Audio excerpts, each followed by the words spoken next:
po ay masaya ngayong araw na ito sapagkat mabibigyan natin o binibigyan natin ng tunay na pagpapahalaga ang banal na espiritu sa ating mga buhay. We are devoting this meeting specifically to get to know the Holy Spirit.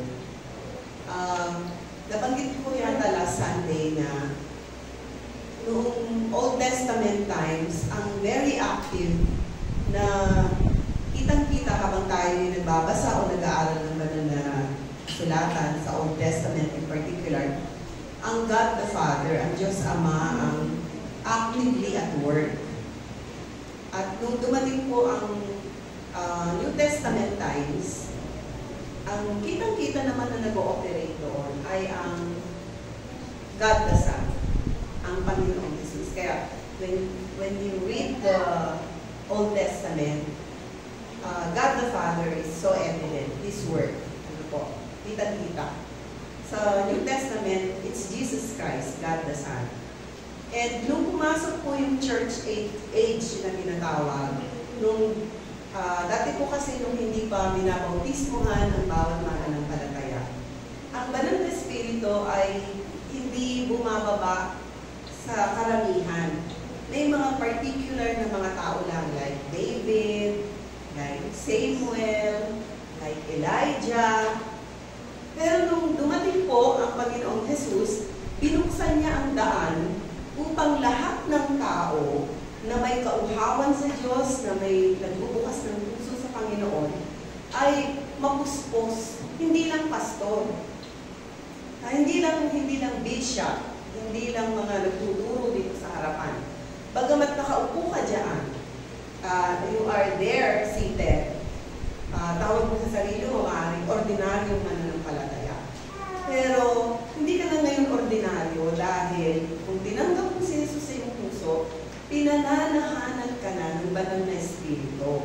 Ito ang pagkakaiba nung unang panahon. Ngayon, lahat ng tao na kikilala sa anak ng Diyos bilang kanyang Panginoon at tagapagligtas, binibigyan ng karapatan na tanggapin ang banal na espiritu. Upang ano? Upang, kagaya nga po ng naituro ni Pastor Rene kanina, upang ang karakter, ang mga katangian ng Panginoong Jesus ay sumaating din. Dahan-dahan tayo natatransform, nababago ang ating mga buhay. Sino ba dito nakakaranas ng pagbabago sa kanyang buhay?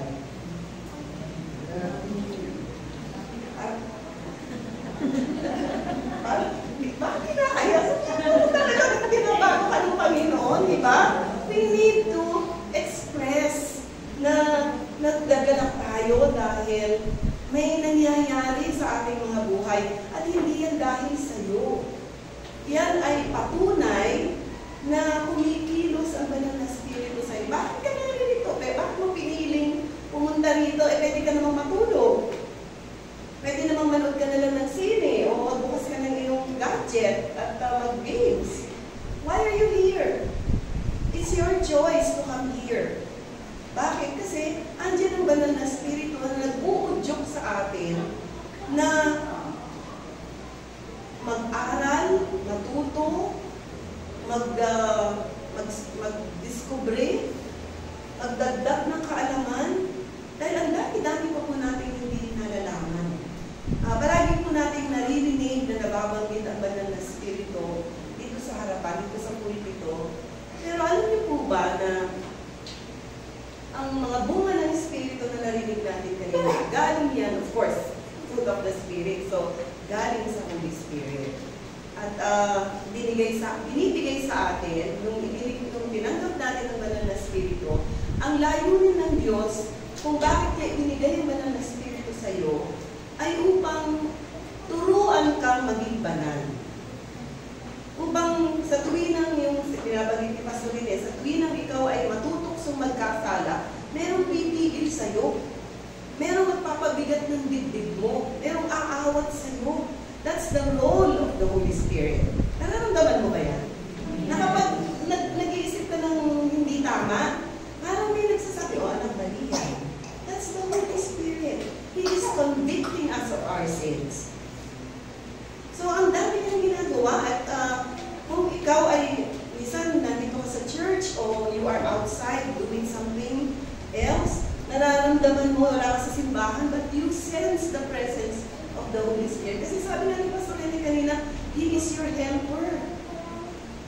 ikaw ay nangangailangan ng tulong, kailangan mo ng wisdom, kailangan mo ng dagdag na kaalaman, hindi mo alam sasagot mo dun sa nagtatanong sa'yo. The Holy Spirit is your helper. Sabi gano'n, is also your comforter. Kung ikaw ay nalulungkot, di ba? Kailangan mo ng lakas ng loob. Pero alam niyo po ba na hindi lang yan ang gustong ibigay ng Panginoon sa atin. Sa araw na ito po yung sinasabi natin na parang hindi na ito na natatalakay sa simbahan. It's always the fruit of the Spirit. Ang nakakaligtaan po ay itong pag-aaralan natin, the gifts of the Holy Spirit. Ang banal na Espiritu, hindi lang siya nagbibigay ng mga bunga na nagpapatunay na ikaw nga ay anak ng Diyos. Ang tatalakayin natin ngayon ay yung mga regalo o kaloob ng banal na Espiritu. At alam niyo kung bakit po ito dapat na aralin? Kasi mismo ang banal na, ang Apostol Pablo ang nagsabi, kanina may binasa kayong mga talata. Unang Korinto 12:1, Unang Korinto 14:1. Can we all look at those verses in particular? Itong sabi sa 12:1 muna tayo. Mga kapatid, verse 1 lang po. Ngayon, tungkol naman sa mga kaloob ng Espiritu Santo, nais kong magkaroon kayo ng wastong kaalaman. Ito sabi ni Apostol Pablo, nais kong malaman ninyo ang mga na patungkol sa mga kaloob ng Espiritu Santo. Actually, sa English, mas maganda. Sabi nyo, I do not want you to be ignorant. I do not want you to be uninformed about the gifts of the Holy Spirit. See, we are always talking about the fruit. What about the gifts? Kaya sabi ni Apostol Pablo, I want you all to know about the gifts that are available to us. Gusto ko malaman ninyo ito. At sabi sa chapter 14, verse 1, 14:1, pakamighiin ninyo ang pag-ibig, hangarin ninyo ang mga kaloob na espiritual. Desire earnestly the gifts of the Holy Spirit. Hindi lang alamin mo, i-desire mo na magkaroon ka ng mga kaloob o regalo ng banal na Espiritu. Kung merong 9-fold fruit, hindi siya fruits para sila kumbaga sa atis, dikit-dikit. Parang na it's one cluster. So, 9 fruit and 9 gifts. Bakit ganon? Ang fruit manifests the character, the love of God. The gifts manifest the power of God. He is not all love. He is also all power. Dapat makita natin ang Diyos na balanse. Hindi lang siya puro kabutihan,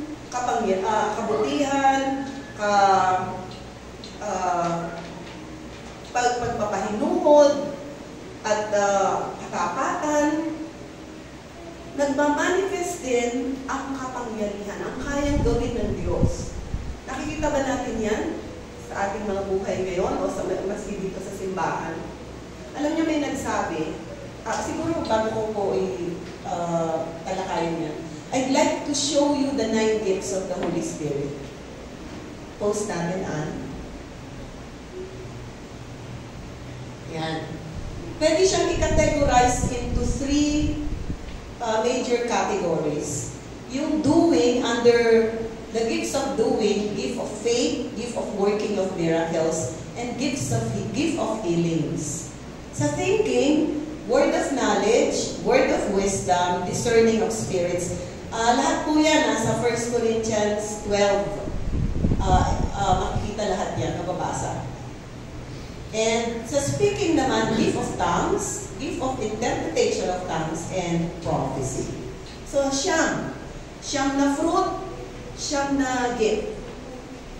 Siyam na bunga, siyam na mga kaloob o mga regalo ng banal na Espiritu. May nag-comment, yung mga yan, baka, hindi ba tapos na yan? Parang, dahil na sa modern times na tayo, hindi nababanggit. Wala nang masyadong katuruan sa simbahan. Hindi na gano'ng na-mention. Baka naman tapos na yan. It's over. Nung panahon lang ng Old Testament yan, at saka nung panahon ng Panginoong Jesus at ng kanyang mga alagad, during our time, hindi na masyado nating pinag-uusapan. Alam niyo po, pinag-isipan ko yan. Hindi na nga ba? Bakit nga ba hindi na nababanggit masyado? Pero alam niyo po, nangusap ang Banal na Espiritu sa akin na yung ganung kaisipan is not from Him. Kasi anong sabi sa ikalawang Timoteo at sa unang Timoteo? In the last days, perilous time shall come. Sa mga huling araw, mas magiging malala ang mga magaganap. Lalala ang kasamaan ng tao. Lalala ang paghihimagsik at pagre-rebelde sa Diyos. Ang mga tao ay mas iibig sa sarili at sa salapi kaysa sa Diyos. Things will become worse. Kung kailangan ng unang panahon yan, ngayong lumalala ang sitwasyon, di ba natin lalong kailangan itong mga gifts na ito? Hindi ba it's just common sense na kung lalaganap ang kasamaan, kailangan lumaganap ang presensya at kapangyarihan ng Diyos. Mas higitan pa na kung nakita natin nag-manifest in the olden times, all the more, sabi nga nung, desire the spiritual gifts. Why? Because people are doubters. Nagdududa ang mga tao. Mas naniniwala sila sa galing na magsalita ng ibang mga tao. Manloko, manlinlang. At kung hindi makikita ang higit na kapangyarihan ng Diyos, maraming maililigaw. Kaya mga kapatid, sinasabi mo ordinaryo ka, sinasabi mo hindi naman ako pastor. Pero, mga kapatid, yung mga ginamit ng Panginoong Diyos during their time, sina Pedro, sina Tomas, sina Marcos, sino ba sila? Mga ordinaryong tao din sila. Mga mangingisda, mga tax collector, ordinary as we are. Hindi po sila mga, sasabihin natin mga may sinasabing tao, mga mayayaman, mga tinitingala sa lipunan. Hindi po.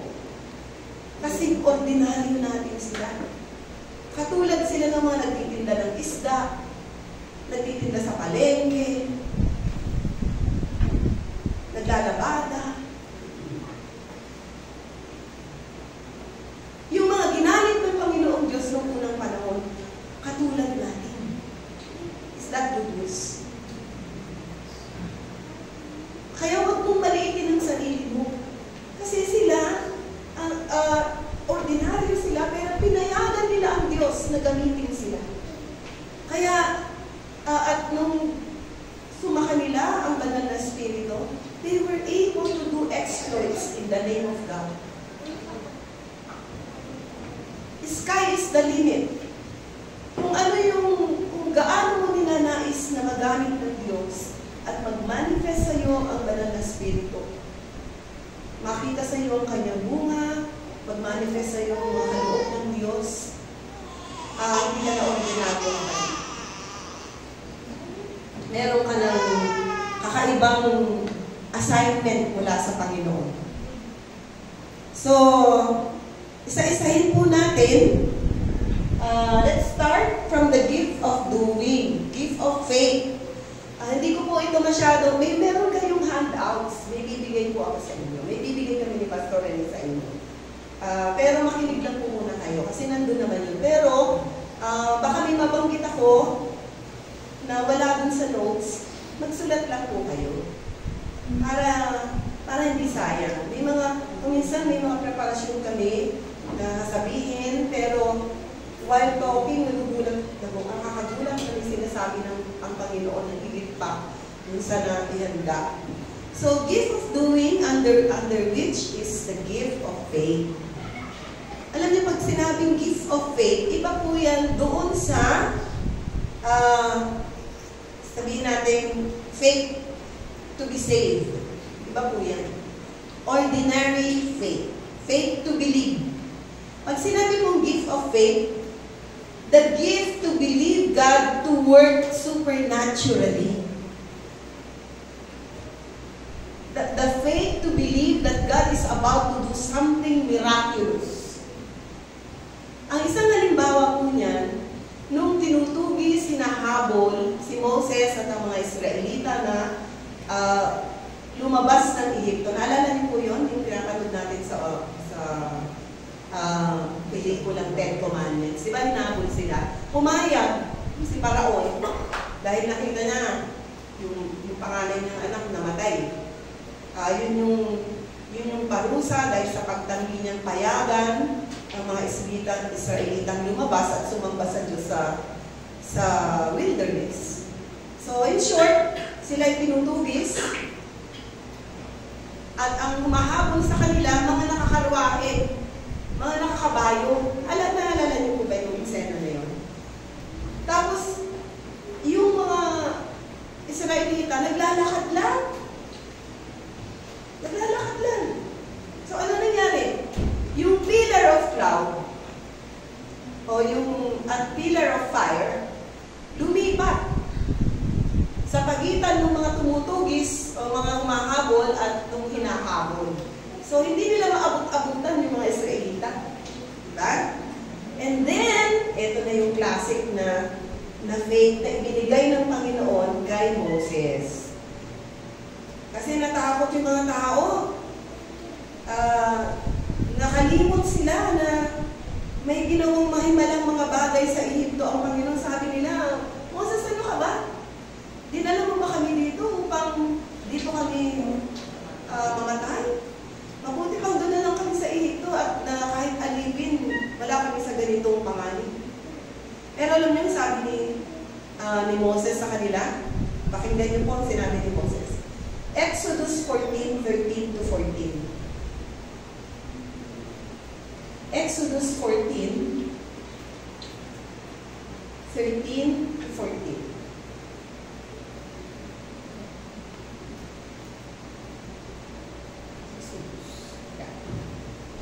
Ano ba yung aking na-extra rito? Yeah, Exodus 14:13-14. At ang sabi ko rito,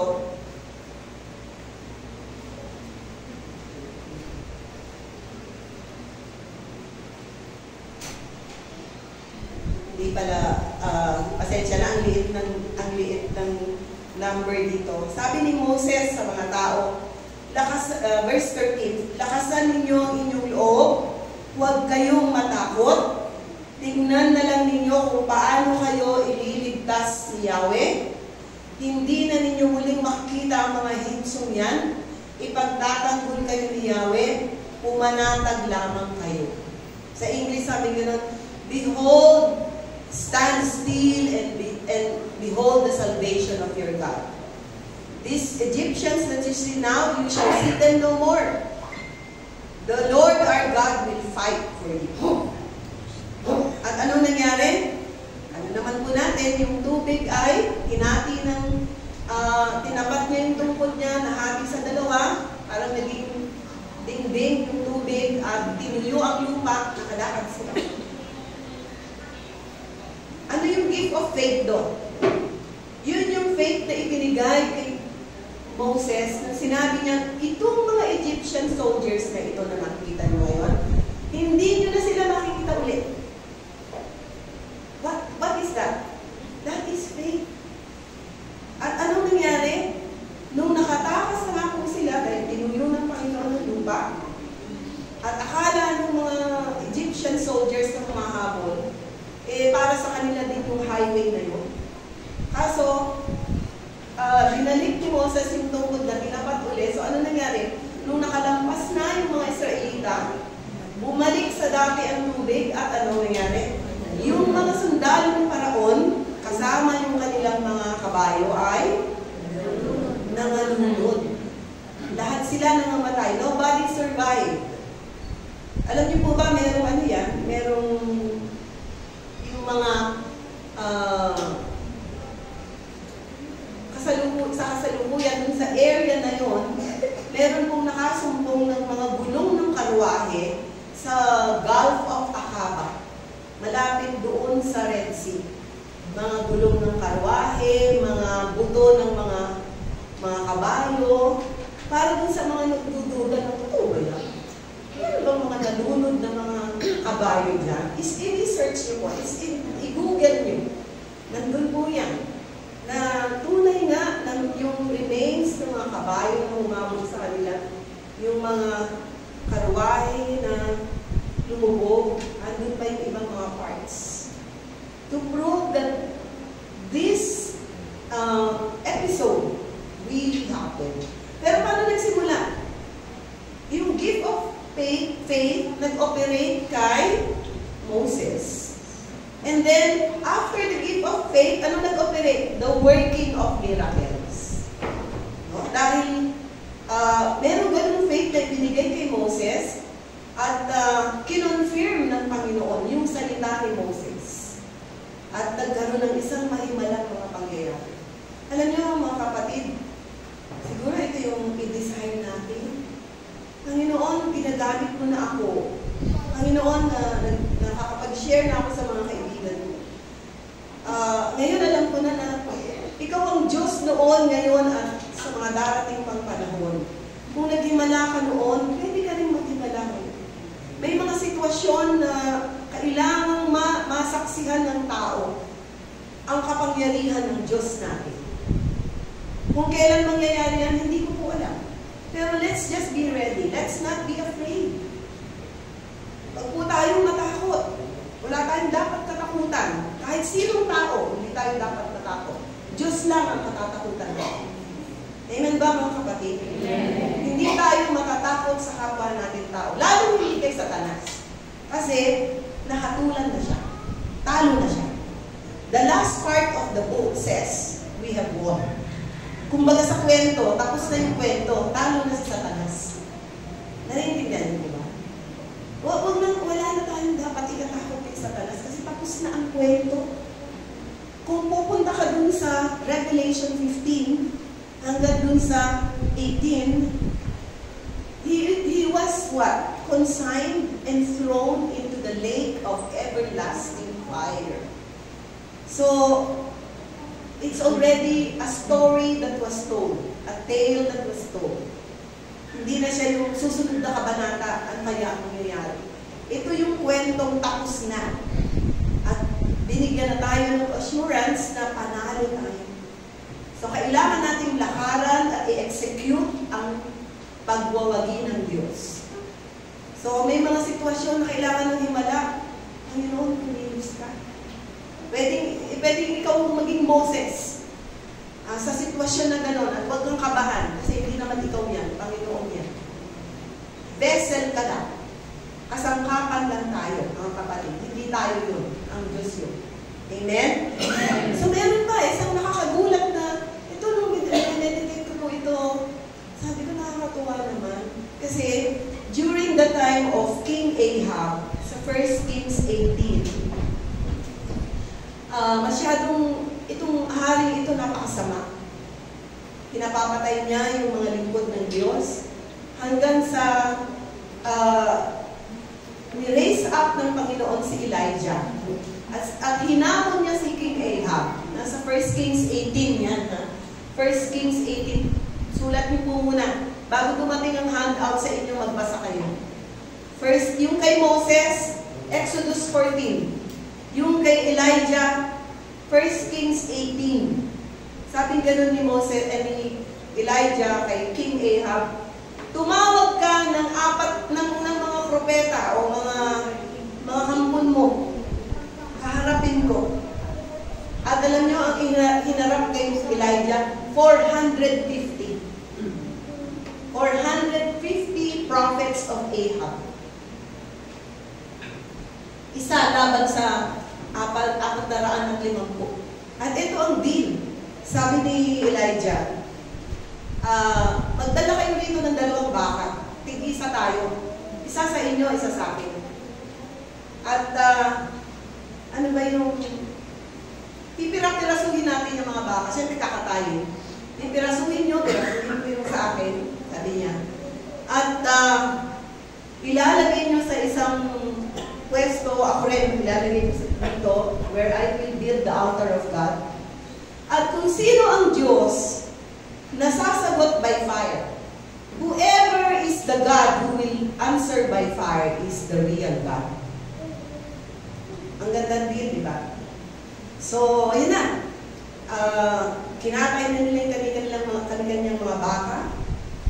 At nauna yung 450 prophets ni Baal, ang ni Ahab. At nagsasayaw sila, nagsisigaw sila, tumawag sila sa kanilang Diyos. Pero walang sumagot. Walang sumagot. Basahin niyo po yan, nakakatuwa yan. 1 Kings 18. At ang tinutuya pa sila ni Ahab, sabi ni Ahab sa kanila, baka naman yung Diyos nyo may ginagawa. O nakatulog. Busy, nakatulog, o naglalakbay. Kaya walang sumasagot. Kaya hanggang sa napagod po sila, ay wala nang sumagot sa kanilang dasal. No?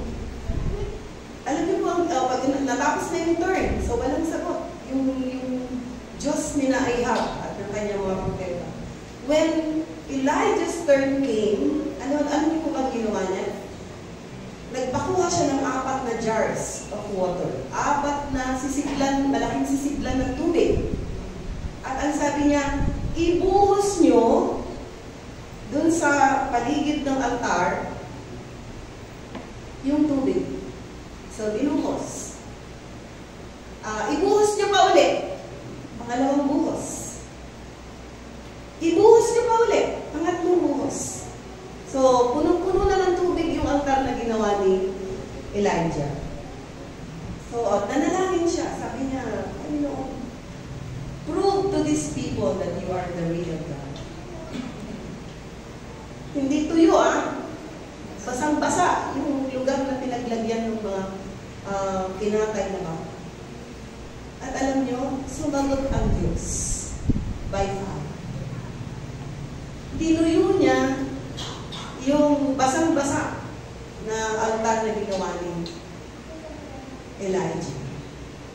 So, napatunayan ng araw na yun na ang tunay na Diyos ay ang Diyos ni Elijah.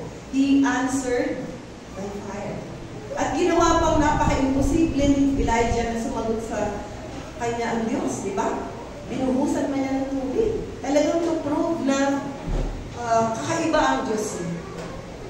Kakaiba ang Diyos ni Elijah. At alam niyo po ba, I have good news for you. Ang Diyos ni Elijah, Diyos natin. Amen. Palakpakan natin ang Diyos na buhay na hindi nagmamaliw sa kanyang kapangyarihan. Napahiya si Ahab at ang kanyang mga propeta. So, makikita po natin, bago yung himala, meron munang faith. Supernatural faith to believe that a miracle is about to happen. At palagay ko, kaya nakapagsalita sila ng ganon. Nakapagsalita si Moses na itong mga Egyptians na ito na mahabol sa atin, maya-maya lang, hindi ko na makikita. Yung kay Elijah, yung Diyos na sasagot sa pamamagitan ng apoy, siya ang tunay na Diyos. Bakit nila nasabi yun? Nangusap na ang Diyos sa kanila. Para masabi yun, may sinabi na before ang Diyos sa iyo. Hindi mo yun iniimbento. Nilalagay ng Panginoon sa puso mo at sa isip mo yung gagawin ng Diyos. Kaya mahalaga mga kapatid na tayo ay in tune sa Panginoon. Kaya masyado mong problema. Huwag mo na masyado intindihin yung problema mo kasi kahit na naman hindi ka makatulog at hindi ka makakain, hindi naman masusulit. Diba? Tulugan mo na lang. Ipanalangin mo, tulugan mo, enjoyin mo ang presensya ng helper at ng comforter, and you will hear His voice. You will know what His plans are. Hindi ka malilito, alam mo yung daan na pinatatahan ng Panginoon. while, maybe, just maybe, the Lord might speak to you na, anak, itong gusto mong mangyari. Sabihin mo sa kanila. Huwag kang matakot dahil gagawin ko. There may be occasions like that. At mga kapatid, hindi tayo sanay sa ganitong buhay, di ba? Pero kaya kailangan nga binabasa natin ang binabasa ang salita ng Diyos. Kaya nga iniwan ito para hindi ito mailibing sa limot. Para nare-review natin. Kasi kailangan natin. Habang lumalaganap ang kasamaan, dapat palaganapin ang kapangyarihan ng Diyos. Habang namamayagpag ang dyablo, dapat higit na masaksihan ng mga tao kung gaano makapangyarihan ng Diyos. Hindi magpapatalo ang Diyos. At hindi natin siya ipapatalo. Amen? Amen. Amen. So, gift of faith, gift of miracles, twin brothers siya, magkasama.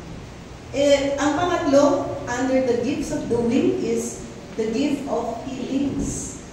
Nakita natin yan na nag-manifest kay Jesus. Diba sabi gano'n, tinawag niya lahat ng mga may sakit, mga lumpo, mga bulag, mga pipi, mga bigin, at pinagaling niya lahat. Nasa Marcos, aklat ni Marcos, aklat ni Mateo, nandun mo lahat yun. Bumuhay pa siya ng mga patay. Pangalan nito, si Lazarus. Meron bang isa bumuhay siya ng patay.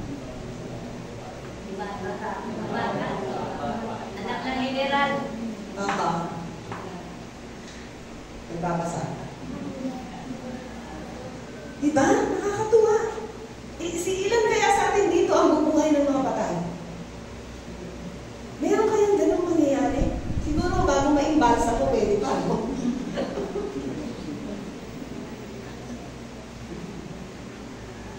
Meron pwede di ba? At alam niyo nakakatuwa, kasi hindi lang si Jesus yan.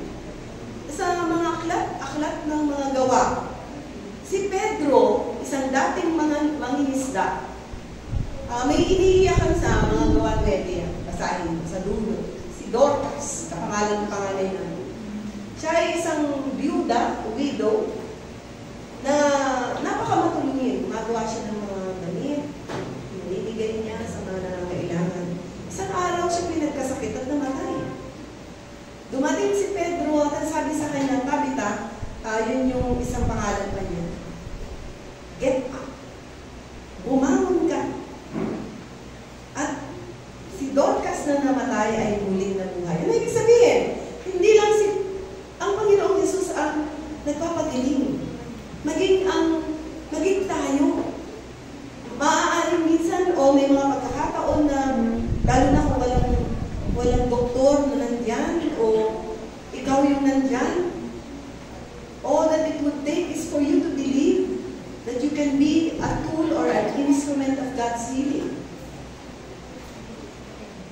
Si Pastor Rene, meron kong karanasan siya yung sa Canada. Dinala siya ng isang pastor niyang kaibigan.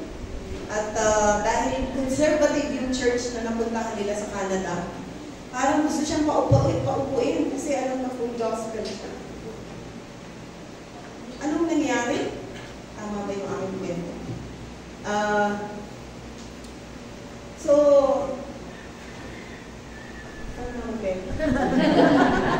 Para sakto. May dila. Kasi dito yung pinutukoy namin.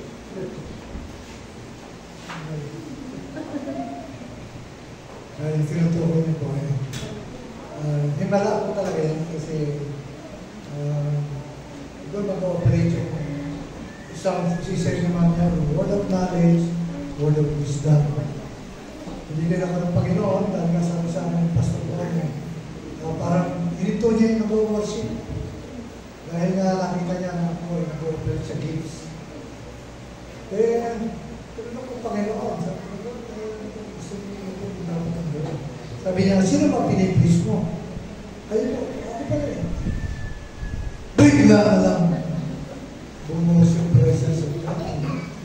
Sabi ko, bigla yung word of knowledge, word of wisdom, Meron dito bingin. Sa right ear, specific pa. Bigyan tuwa niya yung babae. Ako yun! Tumakbo sa harap. Kung pagkasabi ko meron dingin, right ear, may lumabas na usok sa parang hangin, sa kanyang tenga. Eh yung pala, kung babae ko, wala nang eardrum. Bingin ng hindi na bingin. Wala nang pagkakataon na siya ay bumalik. Pero that instant, the miracle working of God na operate. Binigay siya ng eardrum. Bago ng eardrum. Talagang sunod-sunod yun. Meron dito migraine. Sabi ko, hindi na sa'yo yan. Huwag sabihin, migraine. Hindi na sa'yo yan. Ako na naman kasakit. Ako siya. Tapos yung pastor lumapit sa akin na muli, sabi ko, Pastor, masaya na po kayo. Bago sa amin kasi ito mga sa mo, gaya yung sinisya nyo ngayon. Eh, totoo pala, himala sa kanya. Kaya nangingi naman siya ng pasensya. And then after that, ay talagang nabuksan na yung kanya. Puso niya sa Panginoon, ay hindi lang nagdiligtas, hindi nagpapagaling at nagdihimala.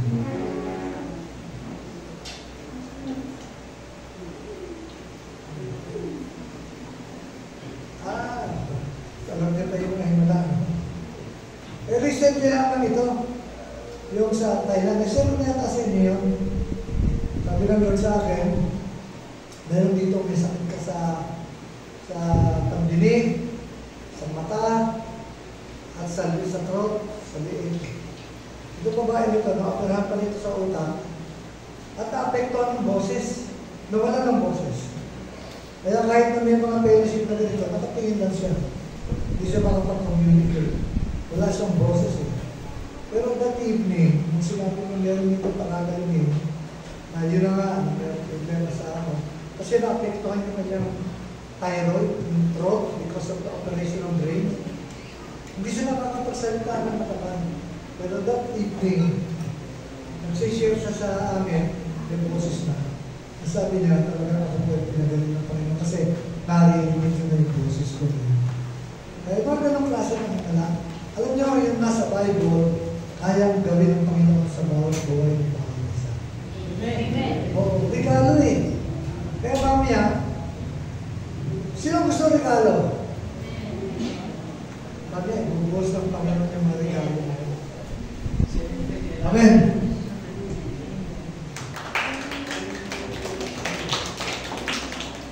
So yung pagpapagaling po na yun, namamangha tayo, gawa mo kasi talaga ng Diyos yan. Hindi tayo yan. Diyos yan. Kailangan kong maingat natin ibinabalik sa Panginoon. Alam niyo, isang patunay na talagang Diyos ang nagpapagaling. May mga pagkakataon na mas si Pastor rin na nagkakasakit. Pero hindi siya gumagaling. Kumbaga, magaling na siya ngayon, syempre. Pero kung siya ang nagpapagaling, di syempre pwede niyang sabihin sa sarili niya, be healed. Pero bakit nagkakasakit din? Kasi tao lang eh. Kung ang nagpapagaling ay tayo, napakadali lang na huwag magkasakit. Pero yun ay isang patunay na talagang Diyos ang nagpapagaling. Because if you are the one who heals, the very first person you would heal is yourself. Diba, mga kapatid? So, dun sa gift of healing na yun, intertwined siya doon sa manifestation ng, yun na, yung gifts of thinking, which is word of knowledge. Nag-operate din po yan nung anniversary natin. Natatandaan niyo po ba yan?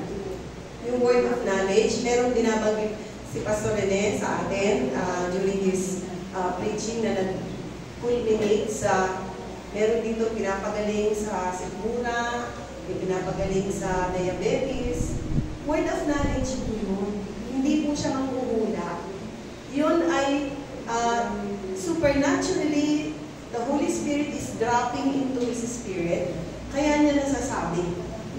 Kung nakakapanood po kayo ng 700 Club, meron pong yung mga host ng program na yon, they also have word of knowledge. May mga gumagaling, may mga nagpapatotoo na habang nananalangin yung host ng 700 Club, late at night na po kasi yun. Nakikipanalangin yung mga tao na may mga sakit at sila ay nagpapatotoo na sila ay pinagaling ng Panginoon. Alam niyo, kailangan po natin makita to na oo, ginagamit ang mga doktor, pero may mga sitwasyon at mga pagkakataon na pinapatunayan ng Panginoon, hindi pa tapos yung pagpapahayag, pagpapakita ng kapangyarihan ng Diyos sa sanlibutan.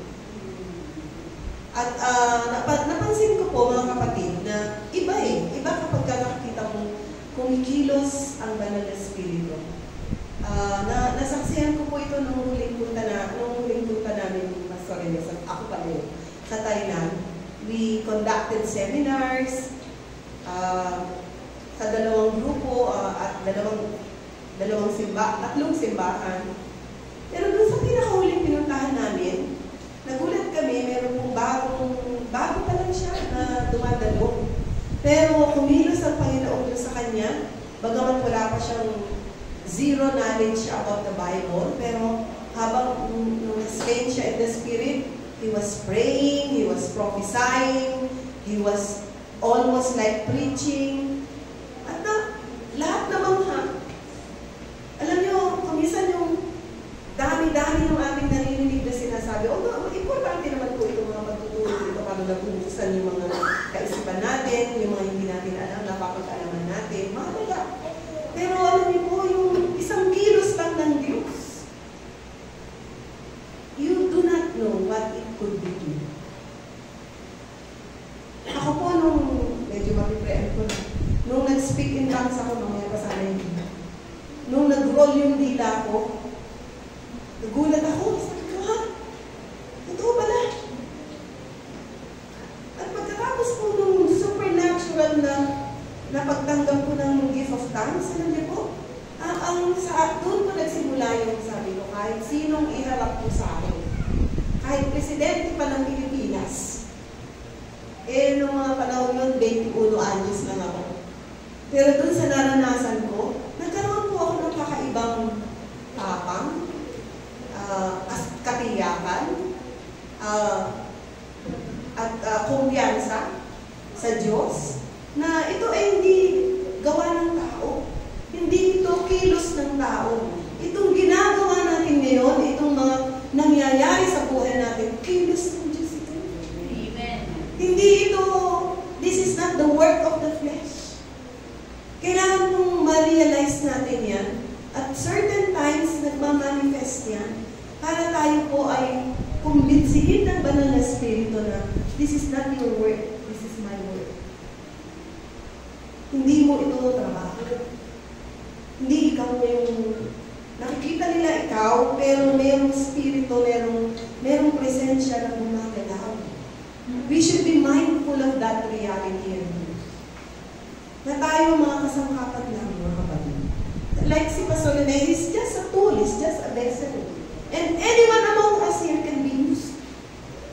Kami po, nung kumilos ang banal na Espiritu sa atin, we were young graduates. Alam niyo, mga pamilya namin, sinera namin, mga kaibigan namin, walang tigil yung bibig namin sa cashier. Nung nakapagtrabaho kami, walang tigil yung bibig namin sa cashier sa mga opisina namin. Kaya, it started from a handful of graduates. Alam niyo po, yung church na pinanggalingan namin, nagkaroon ng mga office ministries, nagkaroon ng mga community ministries, nagkaroon ng mga university and school ministries, kumalat. At ngayon, yung Jesus is Alive Community Fellowship, meron na siyang maraming mga mission stations abroad, sa Canada, sa Thailand, sa Brunei, sa Middle East, sa US. Paano nangyari yun? Dahil sa mga babae at lalaking naging tapat sa tawag ng Diyos. Mga kapatid, hindi po tayo palaging magkakasama. Darating ang panahon, magkakaiwalay na. Hindi ko alam kung saan kayo dadalhin ng Panginoon. Hindi para lamang sana magtrabaho, kundi para palaganapin ang salita ng Diyos. Kung saan ka naroon, appointed ka to share what God has done to your life. May appointment, may ordination ang Panginoon sa bawat isa sa atin. Hindi po tayo dadali kung nandito lang tayo sa loob ng iglesia nito. Sama-sama, komportable, pero hindi po ganun yung layunin ng Diyos. Na tayo lang forever. Nais ng Panginoon na yung tinatanggap mong pagpapala, yung mga nararanasan mo sa Panginoon, ibahagi mo. Napakaraming tao walang pag-asa. Napakaraming tao, ibibigay ang lahat sa kanila kung matatanggap lang nila yung meron ka. Let's not keep it to ourselves. Ang kahalagahan po na maranasan natin ng Diyos at ang kanyang kapangyarihan ay yun pong maibahagi natin sa ating mga kapwa. Nakakabalita tayo ng mga nagsusuicide, nagpapatiwakal, nawawalan ng pag-asa, nababaliw. What if nabahaginan mo? Nasharean mo? Hindi naman kailangan maging pastor o preacher ka eh. Your testimony is enough. Ako po, halos lahat ng mga ka-cellgroup ko, ako yung nag-share sa kanila. Best friend ko, nadala ko sa kanila. Kasama ko sa office, dinala ko sa kanila.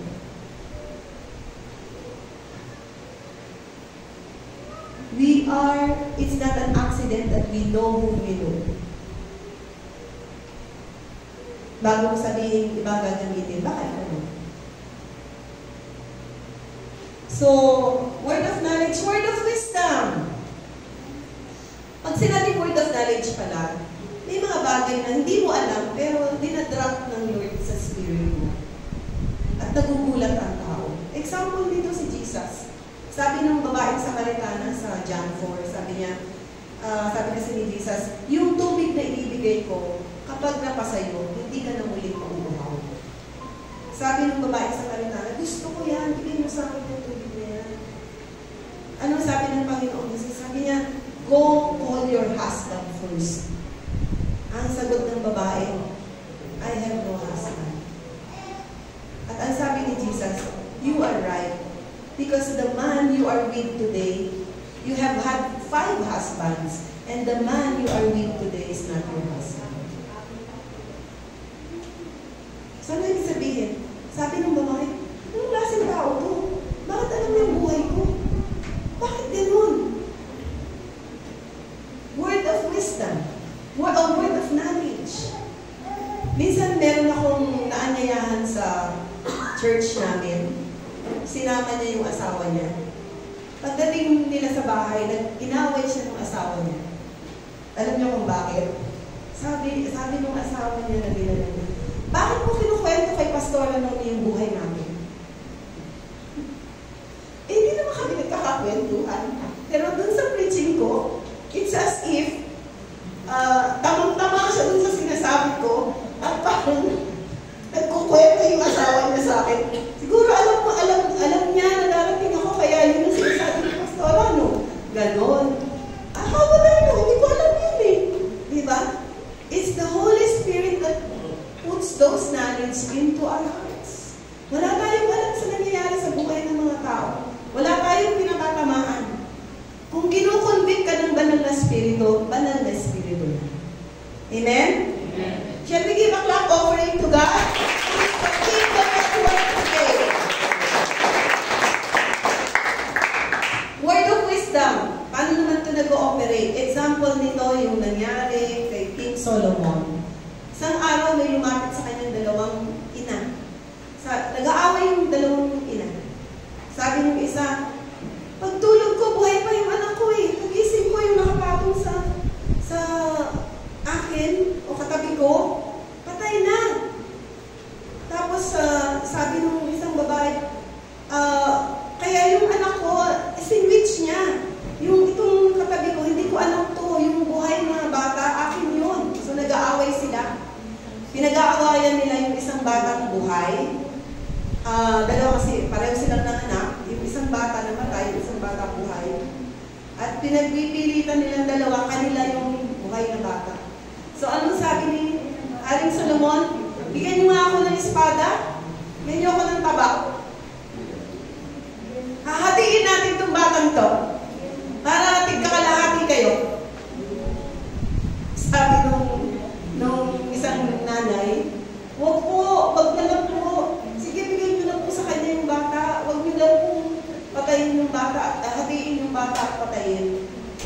sabi ni King Solomon, ni Haring Solomon, ibigay yung bata dito sa nanay na umawa. Sa kanya yung bata.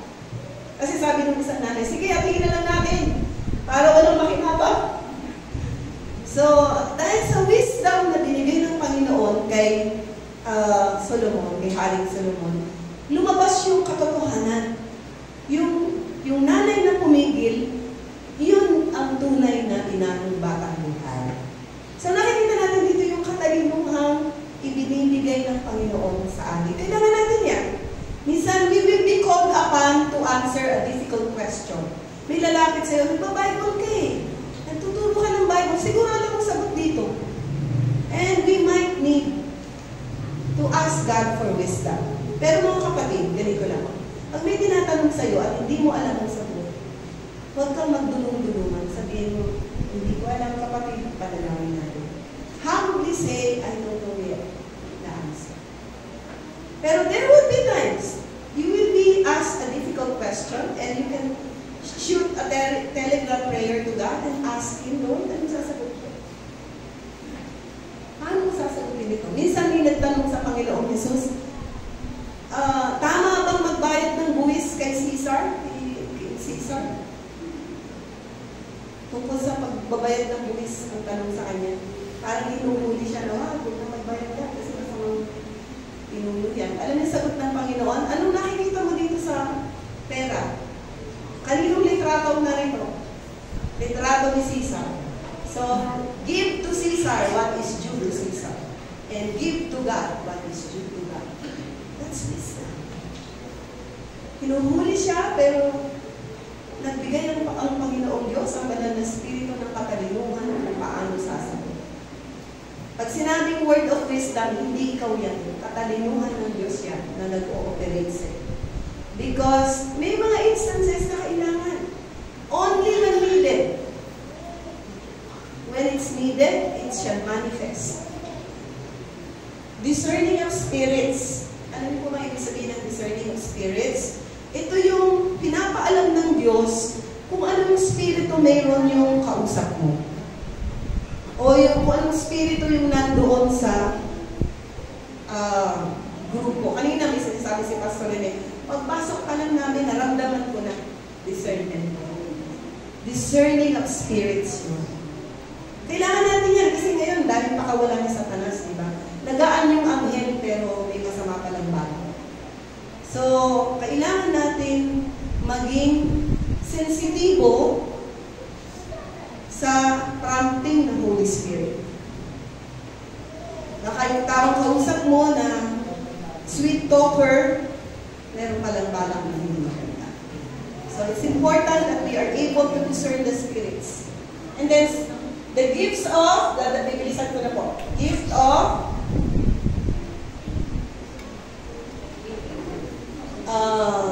speaking. The gift of speaking, yung tatlo,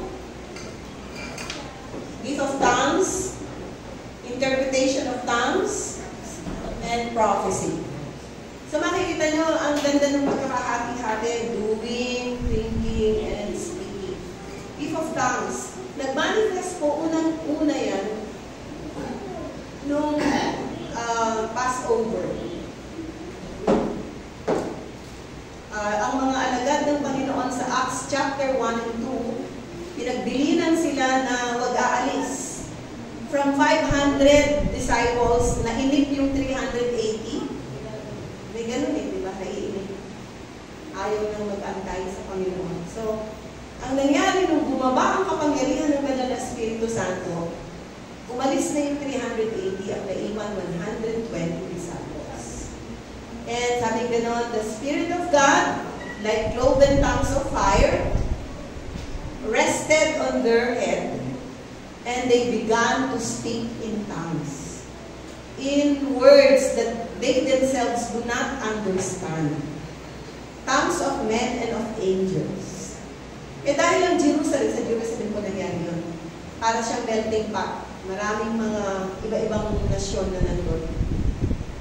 Kinonfirm nila, sabi nila, these are Jews.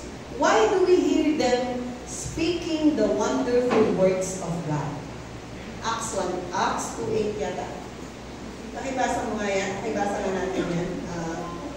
Pakipost mo nga yan. Kasi may nagtatanong, pag nag-i-speak in tongues, na hindi mo naman naiintindihan yung sinasabi mo, ano sinasabi mo? What is being said? Ito po yung isa sa mga bunga o kaloob ng Diyos kapag ang isang tao ay binibigyan o kinikilusan niya. Ang initial manifestation, gift of tongues. Pagsasalita sa ibang wika. Isa na nilinig yan dito. Mga Gawa 2:8.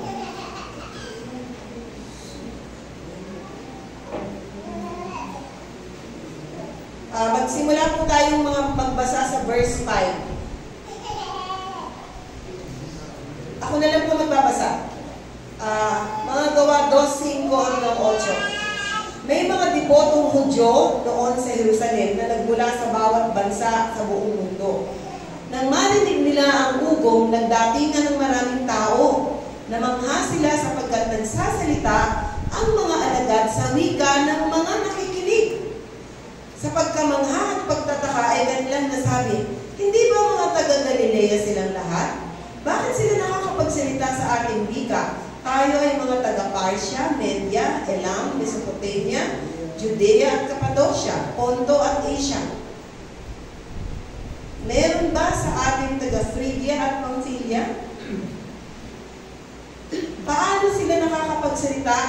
Ito sa verse 11. May mga taga-Creta at Arabia rin. Paano sila nakakapagsalita sa ating mga wika tungkol sa mga kahanga-hangang ginawa ng Diyos? Ayun. So yung mga alagad, 120 of them, they spoke in tongues, and the people around heard them. And ang sabi nila, coming from different nationalities ito, sabi nila, we do hear them, they are from Galilee, they are from Jerusalem, and yet why do we hear them speaking the wonderful words of God? So hindi po natin minumura ang Diyos.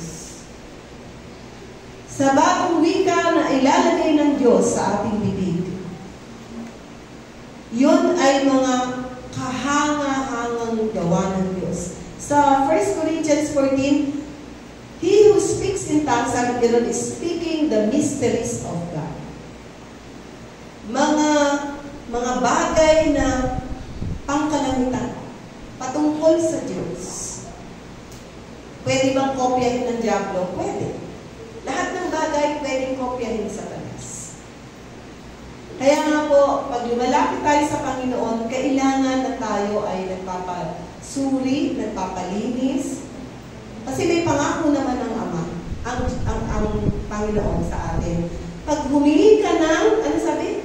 Pag humingi ka ng isda, hindi ka bibigyan ng alakdang. Pag humingi ka ng, ano ba yung isa pang tinapay, hindi ka bibigyan ng scorpio. So, kung ang hinihingi mo ay yung kaloob na pagsasalita ng ibang wika, yun ang ibibigay sa'yo. Ngayon, ang tanong, bakit ba kailangan magkaroon yan? Kung basahin mo yung buong 1 Corinthians 14, nandoon po lahat ng mga sinasabi. Ang gift of tongues is a prayer language. Minsan, nananalangin ka, naubos na yung gusto mong sabihin sa Diyos, pero meron ka pang urge to pray. You can start praying in tongues. Yung unang pagbaba ng banal na espiritu na magro-roll ang dila mo, yun ay, spontaneous. Di ikaw ang gumagawa mo. Pero kapag nariyan na ang pagsasalita ng bagong wika sa'yo, pwede mo na siyang i-practice at will. Pwede sabihin ng at will. Pag ikaw ay natatakot, pag ikaw ay nag-aalala, pag ikaw ay nalilito, start to pray in tongues. Pray in tongues because it's a prayer language. Mahalaga po na meron tayo. Ako po ay proven the effectiveness of having a special prayer language. Sa mga pagkakataon na nag-iisa ako, At I want to be assured of the presence of the Holy Spirit and of God.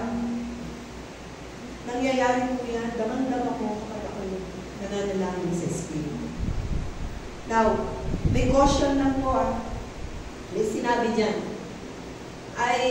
It is good that you speak in tongues, but it is better that you prophesy. Bakit? Pagka po sinabing prayer language, mga kapatid, dapat sa'yo lang yan. Huwag mo masyadong lakasan. Hanggang maaari to yourself and to God alone. Ngayon, pagka nag-i-speak in tongues ka na parang inuudyukan ka ng banal na spirito na lakasan mo, ang ibig sabihin niya, kailangan na ng interpretation niya. Pag pinalalakas mo na yan, you should ask for an interpretation. Yan ang pangalawa. Ang interpretation could be a prayer or a prophecy for the benefit of the entire church. It ceases to be just a prayer language for yourself. Yan ay for the benefit na of the entire church. Pero kung para sa iyo lang, gusto mo lang manalangin, mag-worship sa Lord in private, in the stillness of your heart, keep your tongues in silence. Halos ito lang nakakain. Pero kapag inuudyukan kang lakasan mo, you got to ask God for an interpretation. Naiintindihan niyo po ba, mga kapatid? Kasi, aakalain ng mga tao sa paligid, naluluwa kayo siguro ito, ano ba pinagsasasabihin? It has got to have an interpretation. It can be a general prayer for the entire church, or it could be a prophecy. A prophecy that will uplift, a prophecy that will encourage, a prophecy that will give hope. Hindi ba natin nararanasan dito? Minsan merong uudyukan ka ng banal na spirito. Ewan ko kung kasi nga hindi pa tayo exposed dito. Are there times here na parang merong mensahe, hindi ka naman preacher, pero nararamdaman mo yung mensahe ng Diyos sa'yo, gusto niyang ipasabi para sa lahat. You can speak in a loud voice and prophesy for the benefit of the church. Kaya ang sabi, I wish that you all speak in tongues, but I wish that better that you would prophesy. Bakit? Kasi yung prayer in tongues para sa iyo lang.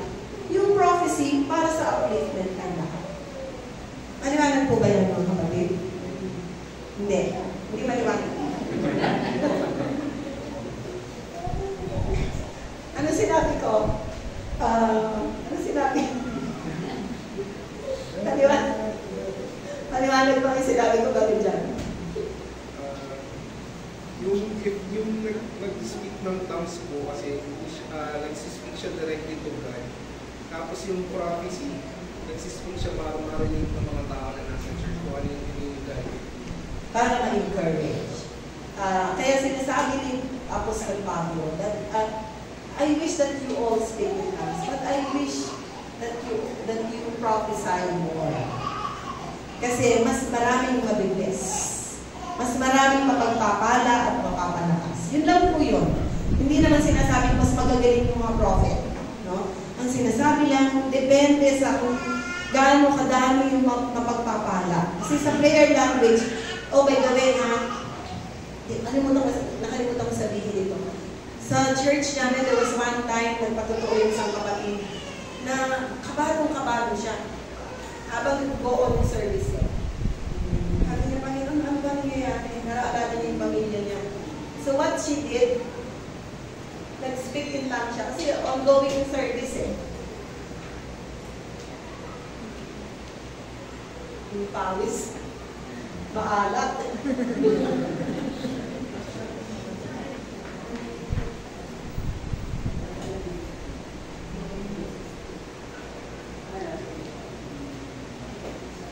So, habang nag-go-on yung service, yung kapatid na yan, alala siya, kabado siya, pero hindi alam ko na yung pag-pray niya, kaya nag-pray in tongues siya. Ayan, yan ang purpose ng prayer in tongues. You don't know what to pray for.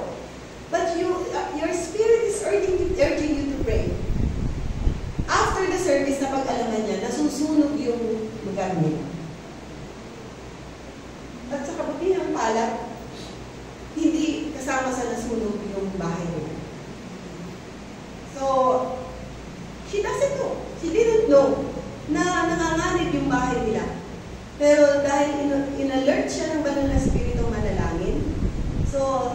na-spare yung bahay niya. Another, a very close friend of mine, naalala niyo yung kanyang asawa na wala pa, hindi pa dumarating. Yung pala nag-basketball yung asawa niya. Pero again, kumakabog yung dibdib niya. So, what did she do? Nanalangin po siya in tao. Hindi niya alam kung may pag-pray niya. So, sabi niya, Lord, be with my husband. And then, she prayed in tongues. Parang Holy Spirit ang pray what to, in words that she doesn't know. Alam niyo nangyari dun sa husband niya? Pagtalon, bumagsak sa floor. At umusli ang siko. Umusli. So, na-aksidente, in short, na-aksidente yung kanyang husband. And buti, nagkaroon ng presence of mind yung mga kasama na dahan-dahan sa uli yung siko. And syempre, nakast yung kanyang husband, yung siko. Pero those are just instances na may mga nangyayari. Meron kang urge to pray. Meron kang urge to, ano ba yun? Lord, bakit? What about? And then, later on, malalaman mo kung saan. But you just pray. You just pray. Kasi nga, sabi ni Pastor Rene kanina, the Holy Spirit is our helper. Dapat, mga kapatid, sanayin natin ang ating mga sarili na may kasama tayo. Na hindi ka nag-iisa. Ako po, nagtrabaho ako sa isang mission organization na ang mga kasama ko laging nasa field. Ang laki ng aming office, naiiwan akong mag-isa. May mga iba-ibang department. Pero naiiwan ako sa loob ng kwarto mag-isa. For a week, even for a month. Mag-isa lang ako. Tapos, kakatok yung mga kasama ko sa office. Okay ka lang? Okay ka lang mag-isa dyan? Alam mo, hindi ko pa nararamdaman mag-isa ako. Kasi I always talk to God. I practice the presence of God. Hindi mo mararamdaman mag-isa ka, namumulila ka, malungkot ka, because the Holy Spirit is present in your life. Gusto niyo po ba yan, mga kapatid? Gusto niyo ba maramdaman ng Diyos, hindi lang dito sa simbahan, lalo na paglabas mo ng simbahan? Because God is everywhere. Hindi siya limitado ng nakakonfine sa isang space. Wherever you go, you bring the presence of God with you. Amen? And wherever we go, we can call upon His name and He will answer us. So these are the 9 gifts of the Holy Spirit. The gift of faith is, let's show it na, yung siyam. Yung 9, yan. Available to us. Pagkailangan. Dapat available tayo for God's use at all times. Amen? Amen. Alam nyo, ang dami nangyayari sa ating mundo, sa ating mga buhay. Hindi natin alam kung ano magaganap mamaya, bukas, isang buwan, sa isang taon. Pero isang bagay ang tiyak natin, hawak ng Diyos ang ating mga buhay. Hindi tayo dapat mabuhay sa takot. Because God is holding us in the palm of His hand. And God has a purpose for our lives. He has given us the fruit, the 9 fruits, and He is willing to give us the gifts of the Holy Spirit. Ang tanong, willing ka ba? Gusto mo ba? Gusto mo ba magpagamit sa Panginoon? The decision is yours. At inaanyayan ko na po si Pastor Rene para i-lead tayo sa pag-anyaya sa Panginoon.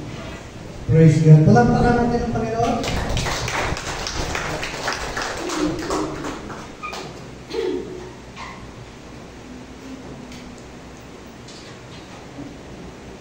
Okay. Ang dami nating narinig sa gift of the Holy Spirit. So, may mga na-share sila Pastor Rene.